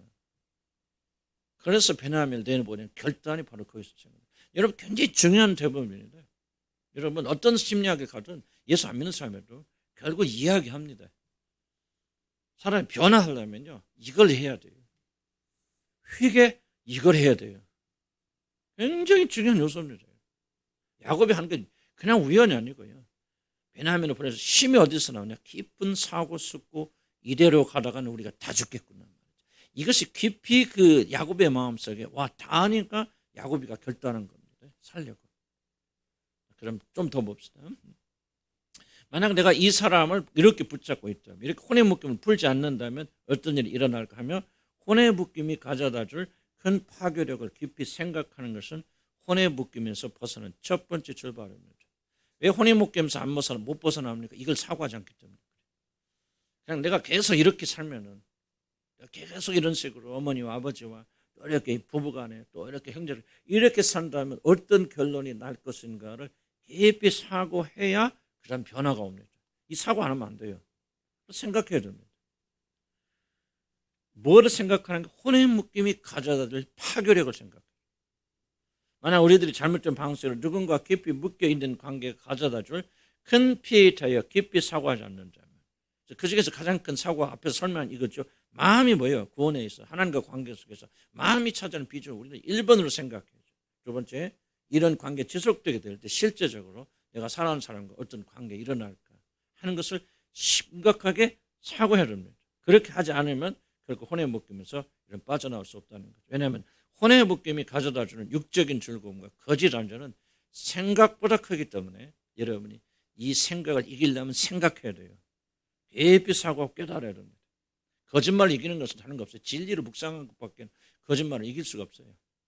이게 좋아 괜찮아 뭐 다 이렇게 사는 거지 얼마 편해 이 거짓말을 자꾸 부숴내야 됩니다. 자, 그 다음 말이 유명한 좋은 말입니다. 위대한 결단은 항상 깊은 사고에서 나온다는 사실 기억해요. 우리가 위대한 결단을 하지 못한 이유가 뭡니까? 다른 거 아니에요. 의지력이 약해서 그런 게 아니에요. 사고하지 않기 때문에. 의지는 어디서 나? 사고에서 나와요. 깊은 사고에서. 해야 되겠다. 이거 안 돼. 어떻게든 변화해야 돼. 라고 생각이 걸려나면 그 사람은요, 아무리 의지가 약해도 합니다. 그 일을. 그런데 아무리 의지가 강한 사람도 그럴 필요성을 느끼지 못하는 그 일 안 해요. 그래서 성경 계속 우리 애들 묵상하라고 말하는 거예요. 사고하라. 생각하라. 뭘 사고하라는 거예요. 지금 이대로 혼의 묶임을 끌고 간다면 어떤 일이 일어날까는 깊이 사고하라. 그래서 야곱이가 사고했다면 뭐 했을 거예요? 야곱은 물론 이제 후에 피해를 사고했죠. 처음 생각했어. 내가 이 자식이 35 됐는데 내가 애미 없다고 이렇게 말이야 불쌍하다고 끼고 살면 안 되지. 그렇게 사고했더라면은 야곱이는 그렇게 안 했을 것 같아요. 근데 그런 사고 없었죠. 그러나 나중에는 그래 내가 베냐민을 보내지 않으면 어떤 일이 일어날 것인가. 나도 죽고 베냐민도 죽고 베냐민 자식들도 다 죽고 우리 형제들 다 죽는다. 살리는 방법 이것밖에 없다. 베냐민을 보내야 된다. 그렇게 사고를 머뭇거렸다고 하잖아요. 양식이 아버지 빨리 결심했으면 우리가 2번은 더 갔다 왔으리라. 그러니까 뭘 때 지금 야곱이가 계속 머뭇거렸다는 거죠. 그렇지만 머뭇거리는 동안에 뭐 했죠? 사고하죠. 최종적 결단이 어디서 나옵니까? 그래 이게 차라리 죽으면 가서 죽든지 그럼 그건 어쩔 수 없겠지. 그러나 우리가 여기 앉아서 굶어 죽는 것보다는 가는 게 낫겠다 하고 결단하게 된 거예요. 뭐의 결과야? 사색의 결과예요. 그래서 내가 농락하지 말고 기도 많이 하려고 하지 말고 기도를 하지 말라는 그런 뜻이 아니에요. 생각 없는 기도 좀 하지 말자. 생각하라. 왜? 하나님께서 우리에게 주신 하나님의 형상이 뭔지 압니까? 하나님의 형상이 여러 가지 좀 가장 놀라운 것 중에 하나가 뭐예요? 사고하는 게. 소크라테스가 뭐래요? 그랬나? 소크라테스가 그랬나? 나는 생각하는 그러므로 존재한다. 누가 한 말이에요? 게르케 그랬어요? 누가 했어요? 왔다 갔다 나도 몰라. 나도 몰라. 이름도 모르고 피차 모르니까 내가 갑자기 잊어버렸어. 소크라테스가 한 것 같거든. 사고가 사람이에요. 생각이 사고예요. 마음의 핵심이 뭔지 아세요? 마음의 핵심이 생각입니다. 그래서 우리가 생각을 바로 잡아야 돼요. 생각은 우리 모든 행동이 다 여기서 나옵니다. 생명이 여기서 나옵니다. 마음을 지키라. 뭘 지키라? 너희 생각을 지키란 말이지. 우리 말을 지키라 그 말이지. 우리 생각을 안 지키냐 말이 안 지켜져. 자, 그래서 이 야곱에는 그렇게 생각했다는 거죠. 그래서 만약 자신이 베냐민을 계속 붙잡고 있을 때 자신이 가족에게 어떤 피해가 일어나는지를 이성적으로 깊이 살펴야 됩니다. 혼의 묶임은 야곱과 베냐민 사이 일어나지만 그 피해는 둘 사이에만 한정되는 것이 아니라 사실 야곱은 기억하였습니다. 그 피해는 단지 야곱만이 아니라 야곱과 관련된 모든 자들을 죽음으로 몰고 갈 수 있는 엄청난 것이었다. 다행히 야곱은 이것을 깊이 생각합니다. 혼의 묶임과 다른 자신과 묶여있는 당사자에게만 피해를 주는 것이 아닙니다. 이걸 기억해야 돼요. 자신과 관련 모든 자들을 사망으로 이끕니다. 예를 들면 결혼 전 사랑했던 남자를 잊지 못한 점. 왜 남자에게 여자만 이렇게 적사의 목사님 또 이게 성참을 하지 마세요. 그런 분도 계실 줄 알아요. 근데 남자들은 이렇게 깊이 사고 못해요. 금방 잊어버려 남자들. 여자들은 마음에 많이 뿜잖아요. 오랫동안. 이러면 해당이 안 되겠죠. 그러나 예를 드는 거예요. 결혼 전에 살아온 사람 남편을 살아온 남자를 잊지 못해서 그래서 결혼했어. 그럼 그 피해는 어디로 가냐? 둘 자기에게만 오는 게 아니에요. 배우자에게. 그리고 배우자 사이는 자녀들에게 피해는 고스란히 갑니다. 이걸 우리가 기억해야 돼요. 그러니까 혼에 묶여 있으면 그 혼의 묶임은 나와 너 사이만 일어나는 게 아니에요. 이 모든 피해는 우리를 감싸는 모든 자들. 보세요. 이런 베냐민을 보내지 않으면 누구만 죽어요? 베냐민만 죽어요? 야곱만 죽습니다. 아니죠. 그게 딸린 모든 자들이 굶어 죽죠. 야곱 죽습니다. 베냐민 죽죠. 베냐민의 10아들도 죽죠. 베냐민 아내도 죽죠. 그래 뭡니까? 야곱의 12아들도 다 죽죠. 굶어서. 그러니까 혼의 묶임은 이를 기억하셔야 돼요. 혼의 묶임이 가져다는 이 피해가 얼마나 파상적인지, 얼마나 광범위하게 있는지. 그래서 우리들이 정신 차려야 됩니다. 정신 차려야 됩니다. 우리 깊이 생각해야 됩니다. 그런 법상 혼의 묶임에서 벗어난 두 번째 길은 뭐냐? 위대한 결단입니다. 사실 연결되어 있어 하나요. 위대한 사고하면 위대한 결단 나옵니다. 그러나 어쨌든 깊은 사고는 항상 위대한 결단을 이어지죠. 자, 야곱은 오랫동안 사고하였고 그리고 위대한 결단을 내립니다. 그래서 44년 14절 2절 이렇게 말합니다. 내가 자식을 잃게 되면 이러리라. 그래 우리는 이 야곱의 이 고백을 깊이 한번 생각해 볼 필요가 있습니다. 야곱이 이 고백이 도대체 무엇을 의미하는지, 우리는 혼의 묶임을 피하는 결단이 무엇인가를 우리가 알게 됩니다. 자, 우리는 앞에서 사람들이 혼이 묶이는 이유가 뭐라고 그랬죠? 왜 사람들 혼이 묶인다? 뭐 때문에? 그렇지, 안전 때문에. 한마디로 말하면 살라고 발버둥 치는 거예요. 자, 묶이는 이유는 뭐냐? 살려는 몸부림이라는 것을 여러분. 그래서 혼에 묶임 뭡니까? 살려는 몸부림이라 이렇게 이해하시면 돼요. 한마디로 혼에 묶임이란 사람들이 살리고 치는 몸부림이다. 몸살이 그렇다고 하잖아요. 몸살, 몸이 살라고 하는 게 몸살이다. 그래서 이 혼에 묶임이 뭐냐? 바로 살려고 하는, 안전을 추구해서 살려고 하는 그런 몸부림이 혼의 묶임이다. 여러분, 이것을 잘 이해하지 못하면 혼의 묶임을 끊으려는 우리 모든 노력은 헛수고입니다. 그냥 뭐 혼의 묶임을 지금부터 끊습니다. 그건 다 농담이고 장난이에요. 나 우리 그 해봤지만요. 나 어쩌다 그렇게 어리석은 일 했나 몰라. 아무 도움 안 됩니다. 혼의 묶임을 끊게 해주세요. 안 끊어줍니다. 하나님께서. 물론 끊는 길을 알려 주시고 인도해 주시겠죠. 그러나 그런 기도했다고 하나님께 그래 오늘부터 는 혼의 묶임을 끊어줬다. 내 혼의 묶임을 끊었다는 걸 선포합니다. 나는 해봤지만 다 내가 뭔가 홀려서 그 짓이었죠. 내가 지금 가만히 관찰해보고 생각해보고 살펴보면 이거 엉터리 같은 일을 했다. 그게 아니에요. 이제 내가 설명을 잘 드려야 됩니다. 그래서 우리가 연구가 필요한 거예요. 그래서 우리가 묵상이 필요하고 하나님 주신 지혜가 필요한 거예요. 뭐를 도대체 끊는 말이에요. 어떻게 해서 야곱은 이런 결단을 해서 이렇게 혼의 묶임에서 탈피할 수 있었습니까? 다시 한번. 한마디로 혼의 묶임이란 뭐냐? 사람들이 살려는 몸부림입니다. 이것을 잘 이해해야 된다. 자, 야곱이 베냐민과의 혼의 묶임을 단번에 끊을 수 있었던 이유는 혼의 묶임을 지지하여 주는 정말 고래심줄 같은 혼의 묶임의 핵심을 야곱이 단번에 잘라버렸기 때문입니다. 혼의 묶임이 왜 그렇게 강력합니까? 죽지 않으려고 몸부림처럼 죽음에 대한 강력한 두려움이 그 밑에 강하게 흔들고 있기 때문에 혼의 묶임이 강력한 겁니다. 죽지 않으려고. 죽음에 대한 강력한 두려움. 그러면 죽음에 대한 강력한 두려움이 극복되지 않는다면 우리가 뭐 혼의 묶임 끊습니다. 뭡니다. 별로 무당 짓 같은 거 다 해도 안 된다는 거죠. 기도해도 안 되고 철회해도 안 되고 금식해도 안 돼요. 물론 그러면 하나님께서 길을 가르쳐 주시겠죠. 그렇게는 그런 의미에서는 우리가 그렇게 말할 수 있지만은요. 자동적으로 끊어지지 않아요. 왜? 혼의 묶임의 핵심이 뭐냐? 거기를 이어지는 받쳐주는 기둥이 뭐냐? 죽음에 대한 공포입니다. 왜? 죽음을 경험했기 때문에 다시는 죽지 않으려고 그래요. 죽기를 두려워서 일평생 포로된단 말이죠. 근데 어떻게 내가 안 죽으려고 하니까 이제 그룹을 만드는 거죠. 너 나와 짝을 해자. 한번 밀어자. 하나가 되자. 그렇게 해서 이 죽음의 두려움을 극복해 나가는 게 혼의 묶임이거든요. 그러니까 이 죽음의 두려움이 사라지지 않는 한 결국 그 사람 혼의 묶임에서 못 벗어나게 되어집니다. 그렇기 때문에 혼의 묶임에서 해방되는 뭐냐? 야곱과 같이 뭐 해야 된다? 죽음을 받아들여야 돼. 이게 쉬운 일 아니에요. 신앙이 있어야죠. 믿음이 있어야 내 대한 소망이 있어야죠. 그래서 함께 연합했던 기쁨이 있어요. 그래야 죽음이 일어나. 쉬운 이야기는 아니에요. 그러나 결론적으로 말하면 야곱과 같이 죽음을 받아들이고 살려고 몸살 발버둥 치는 것을 정단해야 돼요. 죽음을 받아들이면 혼의 묶임 끊어집니다. 결속력이 사라지죠. 왜? 혼의 묶임을 가질 이유가 사라져버리는 거죠. 살려고 발버둥 치는데 이미 나는 죽었다 끝났다. 나는 끝난다 끝이다. 그래서 야곱이 뭐라 합니까? 죽으면 죽으리라 그러잖아요. 이 결단이 확 끊어버리는 거예요. 다른 말 안 가네 야곱이. 죽으면 죽으리라. 그래 가게 보내긴 보내는데 어떻게 우리 아들 살려면 어떻게 해야 돼? 방법을 연구했다면 그런데 절대 혼의 묶임에서 못 끊어요. 근데 뭐야? 딱 말하잖아요. 죽으면 죽으리라 보내버려.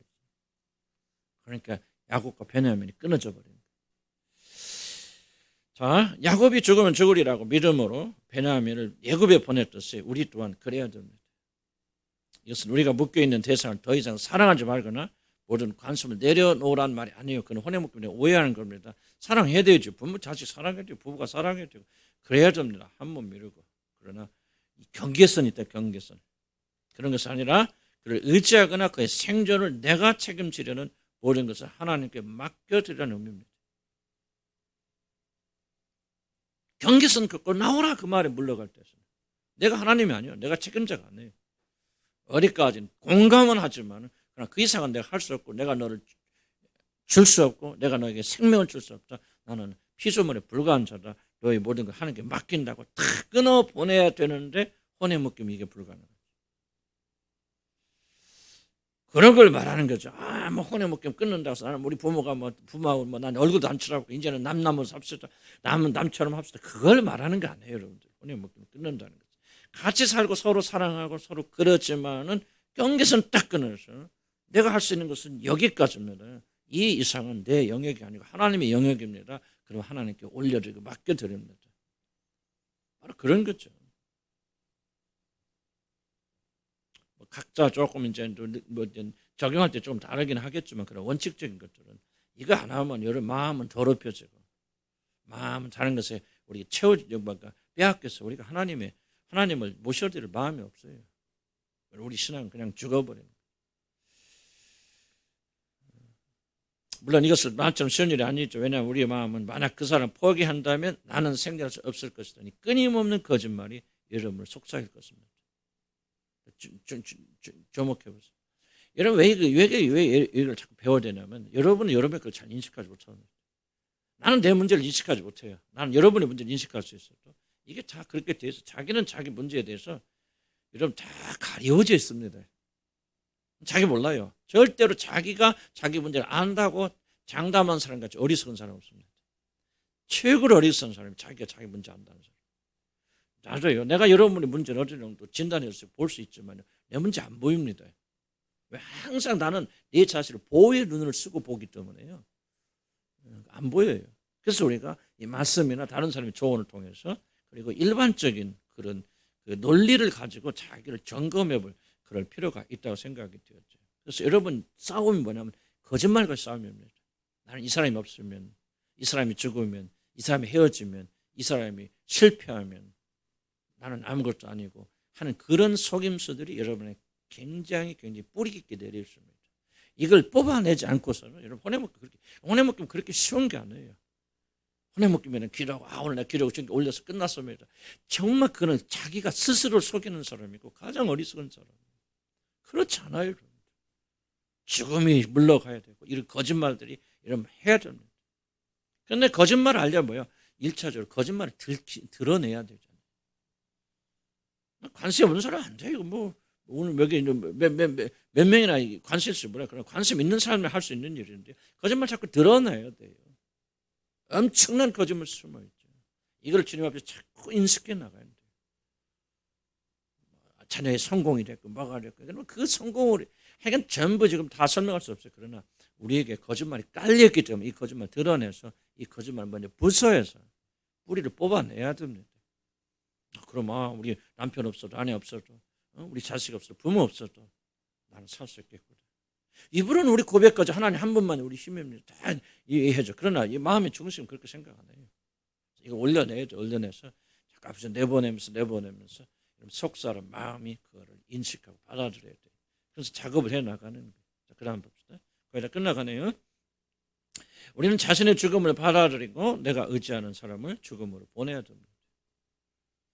즉 모든 것을 하나님 손에 의탁한다는 뜻입니다. 나의 안전을 그가 아닌 그리스도의 손에 올려놓고 그의 안전을 나의 손이 아닌 그리스도의 손에 올려놓는 하나님 아니잖아요. 여러분. 하나님 노릇하지 마시기 바랍니다. 그 사람이 나 때문에 사는 게 아니고 내가 그 사람 때문에 사는 게 아니에요. 근데 그렇게 할 수 있어요. 그리스도인이 된다는 것은 바로 그리스도와 함께 십자가에서 못 박혀 죽었다는 뜻합니다. 무릇 그리스도 예수 앞에 세례를 받은 우리는 그의 죽으신가 봐요. 세례를 받은 줄 알지 못하느냐. 자신이 죽었다는 말은 살려는 모든 방식을 포기하고 그 모든 것을 그리스도와 함께 장사 지낸다는 걸 말하는 겁니다. 나는 어머니로서 아버지로서 자식으로서 사랑합니다. 그러나 내가 너에게 생명 줄 수 있는 거예요. 생명은 오직 하나님만 줄 수 있습니다. 그럼 나는 여기까지입니다. 당신의 정서가 나의 정서에 영향을 줄 수 있지만 그러나 그 정서가 나를 지배하도록 나는 허락하지 않을 것입니다. 나는 내 삶은 당신의 것이 아니고 당신의 삶은 내 것이 아닙니다. 나는 오직 하나님만이 소유하십니다. 무슨 뜻인가 이해가시죠? 조금 좀 매찬 것 같지만은 항상 손을 그어야 됩니다. 부모가 여러분의 삶을 너무 개입하게 하지 마시고 자식이 여러분의 삶을 너무 개입하게 하지 마시기 바랍니다. 하나님 나의 인도자였음을 보게 하시고 내 생애는 주님이 책임지고 인도해 나갔습니다. 너무 서로 개입하지 마세요. 자꾸만 대충 사는 걸 연습해야 돼요. 그리스도인들. 마치 내가 하나님처럼 계속 배우자의 삶을 조정하고 마찬가지잖아요. 내가 없으면 배우자 쓰러질 것 같죠. 이게 바로 혼의 묶임입니다. 그렇지 않아요. 남자가 되건 여자가 되면 다 동등합니다. 이거 내려놔야 돼요. 그래서 우리는 정말 우리가 우리 자신이 누군가의 하나님이 되는 것까지 기분 좋은 거 없잖아요. 그죠? 절대로 영향을 내가 행사하기 때문에 저 사람은 나 없으면 쓰러져. 이것 자체가 막 굉장한 속임수입니다. 안 쓰러집니다. 쓰러진다면 그 사람 그리스도인 일 아니에요. 그 사람 누가 인도하는 하나님 인도하세요. 그래서 저희들이 사랑하고 또 우리가 뭐 이렇게 서로 간섭 아닌 뭐 이렇게 서로 협동하고 그런 거 필요하죠. 또 나이 들수록 서로가 조금 조언해주고 또 이렇게 좀 돌봐주고 나는 그런 아름다운 일을 생각이 들어요. 그럼에도 불구하고 혹시라도 우리들 마음속에 하나님의 위치에 자기 잘 올려놓는 일 해서는 안 된다. 이걸 자꾸 조금 균형을 맞춰가면 되는 거예요. 끊어버려라. 그거 아니 그건 잘못된 거예요. 사랑하지만은 질서 가운데, 균형 가운데, 조화 가운데 서로의 독립을 인정해주고 이런 노력들을 해 나가면은 좀 되지 않겠나 그런 생각이 듭니다. 자, 이것은 어려운 일이지만 사실 어려운 일이 아닙니다. 어려운 일이라 생각하는 걸 우리가 좀 내려놔야 돼요. 왜냐하면 우리가 죽는 것은 그래서 함께 이미 일어났고 이미 죽었죠, 여러분. 죽었는데 뭐가 문제야? 산 사람처럼 살라니까 문제야. 그래서 우리는 뭐를 기억하고 죽었다는 사실을 다시 기억하고 본래로 돌아오는 거예요. 지금. 성경은 결코 하나님은 결코요. 여러분 할 수 없고 여러분 일어나지 않은 일을 하라고 하는 거 아니에요. 율법입니다. 그리고 안 돼요. 일어났기 때문에 그렇게 믿고 하라는 거죠. 죽었기 때문에 죽으라는 거죠. 죽지 않은 사람 죽으라. 어떻게 죽지 않은 사람이 어떻게 죽습니까? 안 죽어요. 이미 십자가 죽었기 때문에 믿음을 가지고 이제 나가면은 죽은 자로서 그렇게 갈 수가 있다는 거죠. 이걸 믿어야 돼, 믿어야 돼. 그리고 항상 믿어. 그래서 우리가 가나안의 8부족 배우잖아요. 불신, 모든 것이 안 믿으면 안 돼요. 하나님이 그렇게 해주시는 믿음을 가지고 선포하고 나가고 그렇게 나가게 되어주면은 우리가 하나님께 양도할 수 있잖아요. 그래서 우리 그럴 뿐만 아니라 우리는 뭐예요? 새로운 성품을 가진 자는 이미 새롭게 태어났고 이것도 뭐 해야 된다? 믿어야 된다. 하는 행동은 뭐예요? 안 그렇거든. 행동보가 아니네. 그렇게 말하지 말라 그 말이죠. 이건 진리를 사랑하는 자들의 태도가 아니고 불신의 태도다. 아무리 못했어도 하나님이 그리스도 예수 안에 있는 자들은 이미 그렇게 하여 주셨다니까 아멘 하고 그 믿음을 의로 여기시더라 그 말이죠. 그 믿음을 하나님께서 칭찬하시더라 그 말이죠. 내가 아무렇게 살려나 그 말하고 있는 거 아니에요. 살려고 해도 우리는 연약하지 않습니까? 육신의 자아는 자꾸 우리를 끌어내리지 않습니까? 그럴 때 그때 뭐가 되냐? 여러분 보지 마시고 진리를 받으라. 그래요, 나는 부족하지만 하나님 나를 반드시 그렇게 만들었으니 약속했으니 그렇게 될 줄 믿고 나는 오늘 또 용기를 가지고 주님 일어서고 주님 나갑니다. 그 믿음을 하나님 의롭다고 여기시더라. 아멘. 그래서 우리는 뭐예요? 이미 일어나는 거예요. 일어나는 것을 바라보면서 믿으면서 나가는 거예요. 그래서 여러분 새로운 사람이 아니에요. 피조물이에요. 피조물인데 약간 좀 옛날처럼 산다 이거죠. 우리는 점점점 새로운 삶을 살아가는 거, 배워나가는 거고 주님의 능력 가운데 일어나는 거죠. 이미 살았어요. 죽었죠. 죽은 사람이 산책하니까 이상한 거죠. 그럼 믿음은 원래대로 그렇게. 그리고 뭐예요? 이 일을 돕도록 우리 안에 성령 계신다 안 계신다? 계신다. 어디에 계신다? 마음에. 근데 마음이 복잡해지면 그 성령이 활동하실 수 있어요. 없다는 얘기죠. 그래서 마음을 깨끗이 하고 정결케 하라. 육체를 십자가에 못 박아 혼의 죽임 다 똑같은 얘기입니다. 사실은 오츠마니가 혼의 죽임에 다 틀린 얘기 아니에요. 성경은 똑같은 얘기를 달리 표현했을 뿐이에요. 그래서 우리 안에 새 성령의 새 힘을 받아서 알게 되어주면 우리는 승리할 수 있다. 그럼 반드시 혼의 묶임을 끊어내야 된다. 그렇게 하지 않으면은 우리가 하나님과의 관계는 약해질 수밖에 없다. 제가 일부러 좀 단축해서요. 복잡히 또 늘어나면 뭐 공부가 되죠. 그래서 성경에 등장하는 걸 가지고 혼의 묶임을 간단히 좀 설명을 드렸습니다. 의지만 있으면 됩니다. 왜 내가 그렇게 해야 되는가? 마음이 얼마나 중요한가? 성령께서 깨닫게 해주시면 될 줄 믿습니다. 기도하십시다.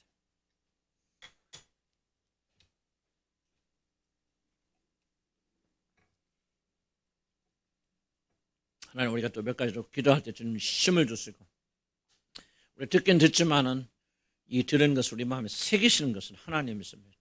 내가 내 마음에 내 법을 주고 행하게 하리라 그렇게 말씀하지 않았습니까?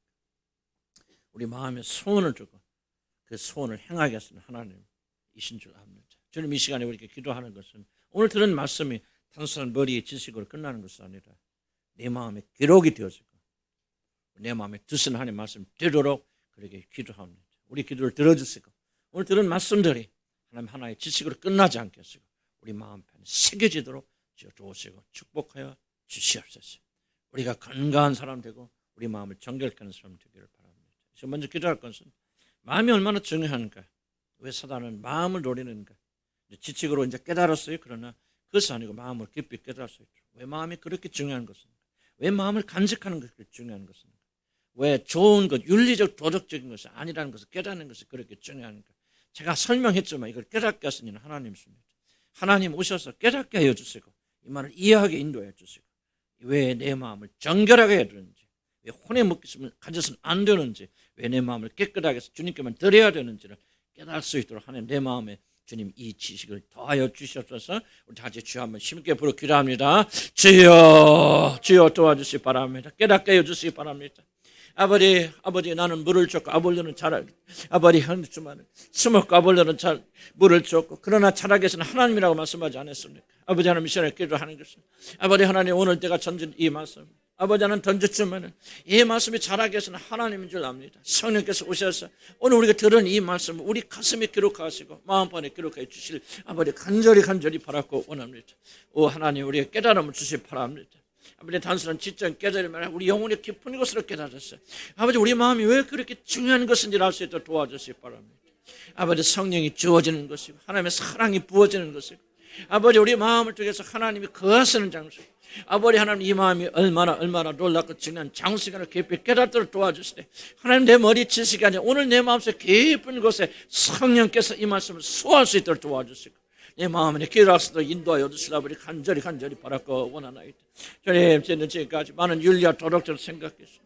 아버지 죄만 짓잡고 아버지 하나님 죄라고 정의하는 그런 것들을 행하지 아니하면 우리 마음이 어떤지 별로 상관하지 않고 그렇게 살았습니다.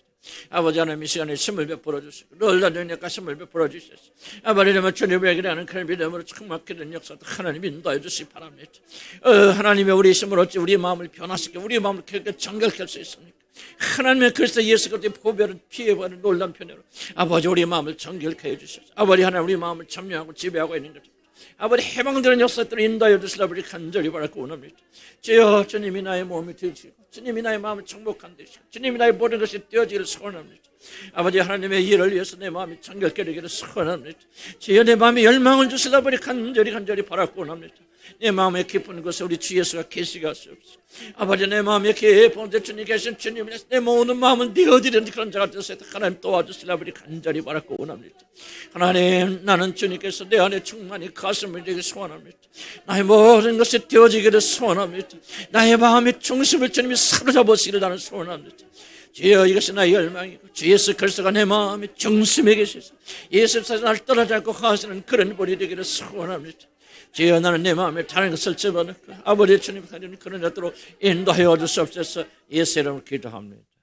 믿음의 돌파가 필요한 것은 아직까지 우리는 깊은 무의식 속에서 또는 우리가 의식세계 속에서 그래 윤리와 도덕적인 것이 잘못된 것이 아니라면 그래 내 마음에 뭘 생각하는지 그게 무엇일까 그런 생각들을 아마 대부분 하고 있을 줄 압니다.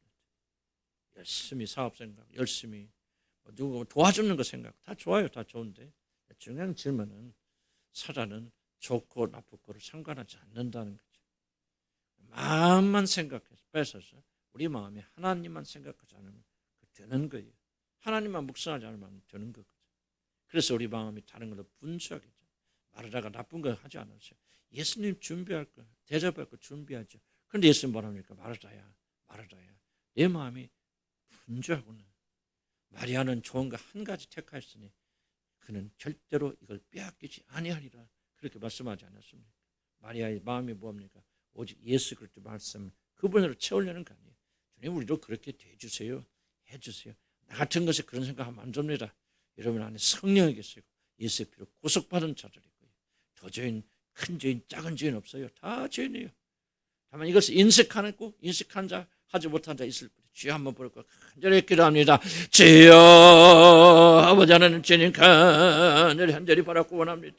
아버지 주님 기도합니다. 우리 마음이 주님께 정복되는 역사 인도해 주시라 아버지 간절히 바라고 원합니다. 얼마나 내 마음이 분주합니까? 얼마나 많은 계획하고 뭐하고 아버지 하나님 아버지 이것은 선한 것이고 주의를 이루고 주님의 일을 이루는 것이니까 아버지 그렇게 말하지만 성결 묵상하는 순간 아버지 하나님 그럴 때가 얼마나 많이 있으면 주님 고백합니다. 아버지 그러나 오늘 사단의 전략에 대해서 오늘 깨닫게 되었습니다. 사단은 선한 거 나쁜 거 가리지 않는다. 아버지 항상 좋은 것 심지어 우리가 주를 위한 이 교일 아버지 주님에서 일하는 일 간히 생각하겠지만 한 가지만 생각하지 못하는 거다. 하나님 생각하지 말아라. 예수님 생각하지 말아라. 예수님으로 내 마음을 채우지 말라고 그렇게 우리를 아버지 유혹하지 않습니까? 하나님의 다스림 오늘 이 무지한 지각이 새롭게 되길 바랍니다. 아직도 나는 고집이 있었어요. 아버지도 죄를 윤리와 도덕으로 보게 되고 내가 나쁜 거 생각하고 음란한 거 생각하고 도덕질한 거 생각하지 않고 더러운 거 생각하지 않으니까 나는 오케이하라고 하는 그런 생각이 얼마나 내 마음을 가득한지 모릅니다. 하나님 다시 한번 나에게 지각에 얹혀서 깨닫게 인도해 주시옵소서. 내 진리가 지식이 아버지 새로워지기 원하고 내 사고가 하나님이 주신 진리와 일치되어 흐르는 그런 지각이 되도록 하나님 인도하여 주시라 아버지 간절히 바라고 원합니다. 속사람이 온전히 진리에 순종하고 진리에 굴복하는 자가 되게 인도해 주시기 바랍니다. 사단이 어떤 전략으로 우리를 유혹하는지를 알게 될 수 있도록 하나님 도와주시기 바랍니다.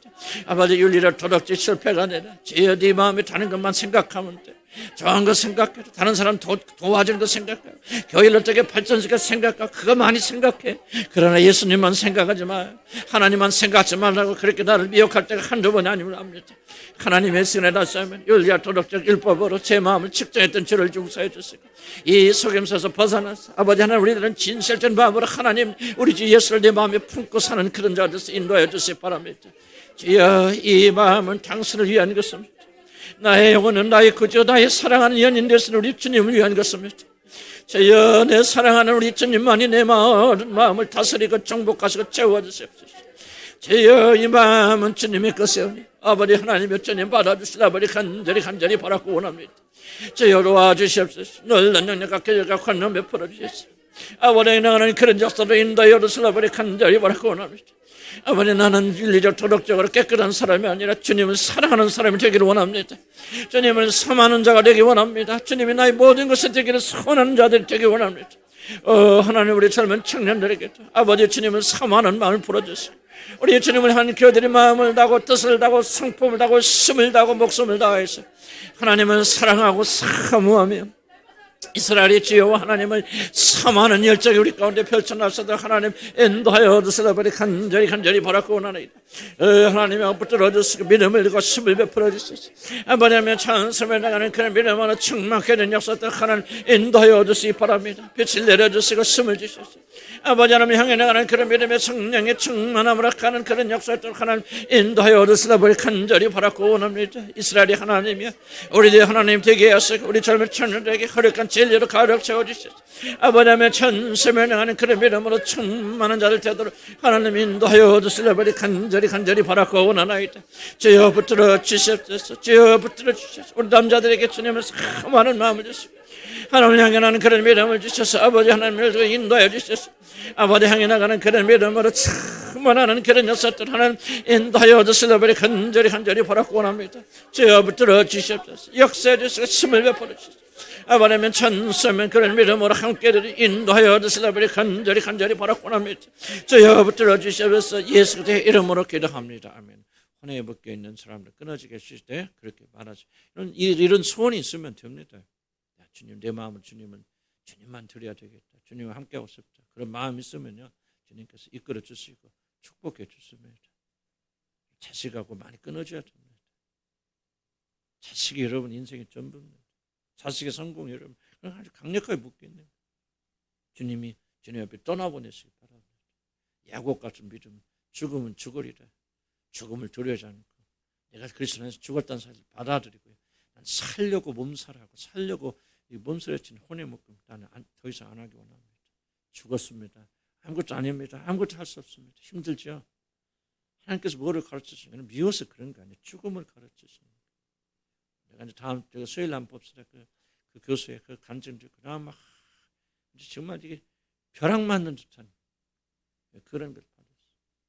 하나님께서 어떻게 우리를 사랑하고 어떻게 이끌어 갔었는지 어떻게 사랑하는 자들을 죽음으로 이끌어 갔어요. 정말 기가 막힌 감정이에요. 그렇게까지 하나님이 일하시는 거예요. 그렇게까지 하나님 우리를 낮추시는 거예요. 그렇게까지 하나님 우리를 죽이시는 거예요. 그때부터 죽고 나니까 그때부터 하나님 역사하세요. 죽길 두려워하지 말고 죽어야 됩니다. 이미 죽었잖아요. 우리는 아무것도 못합니다. 아무런 영향력 없어요. 나 여기서 10년, 10몇 년 지금 목회하고 있지만 내 영향력으로 구원받은 사람 한 명도 없습니다. 나는 매일매일 내 자신의 무기력, 무능력, 실패, 나는 아무것도 할 수 없다는 걸 계속 주님 앞에 배우나 고통스러워요, 여러분들. 그렇지만 주님이 왜 지속적으로 나에게 죽음을 가르치십니까? 이거 받아들여야 돼요. 죽으면 그때부터 야곱이 죽으면 죽으리라. 그때 살아나지 않습니까? 무기력해지세요. 무능력해지세요. 아무것도 못하는 자 되세요. 그래서 오직 하나님만 바라는 자 되세요. 하나님께만 손 벌린 자 되게 해주세요. 주의 한 몸으로 기도합니다. 주여 아버지를 도와주시라 우리 간절히 바라고 합니다. 하나님 다시 한번 우리에게 믿음을 주고 힘을 다하여 주시라 우리 간절히 바라고 합니다. 야곱이 어떻게 변현을 보았습니까? 죽음을 받아들이지 않았습니까? 지금은 죽으리라. 아버지 하나님 살려고 몸살하는 것이 바로 혼의 묶임이라고 그러지 않았습니까? 아버지 살려는 몸부림을 처음으로 내려놓기 원합니다. 내가 누가 연합하고 하나가 되어서 편안해져서 아버지 내가 살아야 되겠다. 내 안전을 지켜야 되겠다. 모든 생각을 또 죽음을 합니다. 이미 나는 죽었습니다. 죽기 원합니다. 무기력하고 무능력하고 아무것도 할 수 없고 정말 지호밖에는 짓지 못하는 이 연약한 존재. 그래서 하나님 나는 다른 건 아무것도 의지할 것 없고 하나님 외에는 의지할 것이 없는 제발 하나님 외에는 바랄 것이 없는 하나님 외에는 아무것도 할 수 없는 그런 자는 사실을 개벽해 놨고 고백하고 그래서 성령이 내 안에서 일하실 수 있도록 하나님 모든 걸 주님께 내어드리는 자가 되어서 인도해 주시기 바랍니다.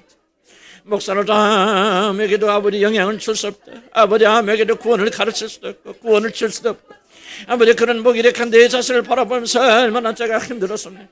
아버지 그러나 지금도 힘들지만 주님께서 끊임없이 가르치시는 것은 내가 누구인지 알아야만 내가 하나님께 손 벌릴 거 아닙니까?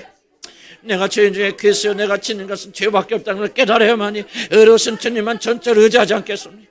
아버지 하나님 나를 사랑하셔서 썩고 죽고 멸망하고 의지하지 않냐고 생명을 붙잡기 위해서 하나님께서 그렇게 하시는 줄 믿사오니 어찌해서 우리가 생명이 아닌 사망을 붙잡으면서 어찌해서 우리들이 안 죽겨서 그렇게 발부둥치고 아버지 그렇게 외칩니까? 하나님이 이미 우리는 죽었지 않습니까? 아버지 야곱처럼 죽음을 선포하고 내가 죽으면 죽으리라. 아버지 베냐민을 야곱을 애굽으로 보냈던 그런 믿음처럼 오늘 우리가 사랑하는 사람들 내 한절에 모든 사람을 주님께 보내기 원합니다. 좀 자식들을 보냈으면 좋겠습니다. 어째서 자식이 그렇게 매달려 있습니까? 자식이 그렇게 저들이 모든 행복이 되고 있습니까? 하나님이 여시간에 다시 한번 우리에게 힘을 다해 주시고 믿음을 베풀어 주시고 함께 해주셔서 아버지 하나님 늘 힘을 베풀어 주시라 아버지 간절히 바라고 원합니다. 하나님 믿음을 다해 주시고 힘을 다해 주셔서 믿음을 가지고 나가서 도와주시고 함께 해주시라 아버지 간절히 바라고 원합니다. 하나님 이끌어주시고 믿음과 함께 해주셔서 아버지는 찬송을 나가는 그런 믿음으로 충만케 하기를 아버지 소원합니다. 아버지 하나님 우리가 꺼내들 것이 무엇입니까? 자식입니까? 부모입니까? 형제입니까? 돈입니까? 물질입니까? 반려동물입니까? 무엇입니까?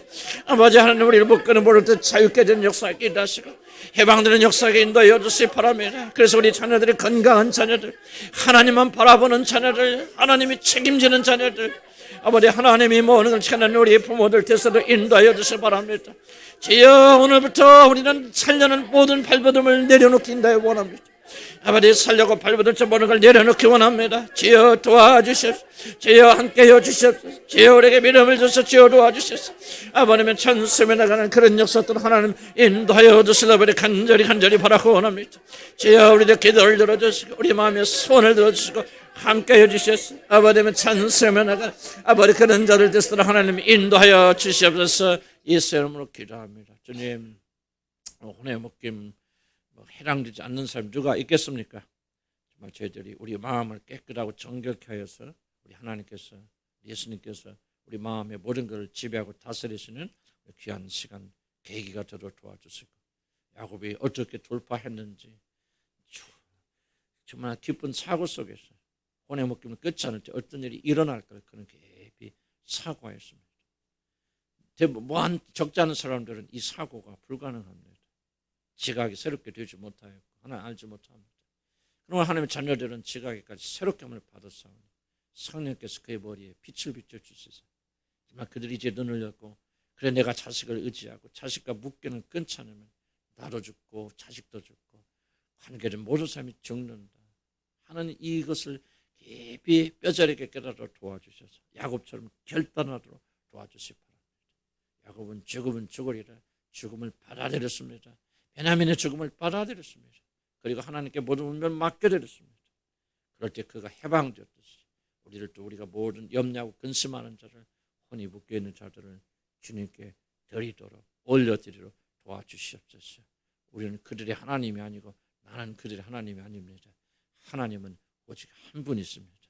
홀로 영광 받아 주시옵소서. 예수 그리스도의 귀하신 이름으로 기도 올렸습니다. 아멘. 아멘. 제가 짧게 요약했지만 상당히 중요한 부분이 있다고 생각이 들어요. 집에 가셔서 그렇게 기도하시고 옛날식으로 하지 마시고 가르친 주대로만 하시기 바랍니다. 옛날식은 제가 많이 잘못 가르친 게 많아요. 그래서 주문식으로 주술식으로 하지 마시고 또 한번 기도하고 끝났다 그렇게 하지 마시고 지속적으로 우리 마음을 주님께 소원하면 주님께 좋아질 줄 믿습니다.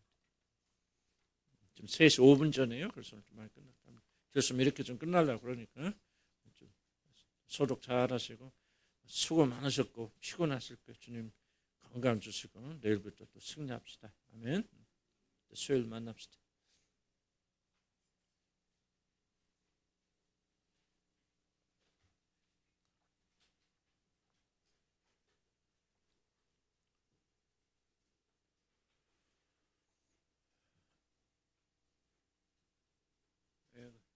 변이 수겠다.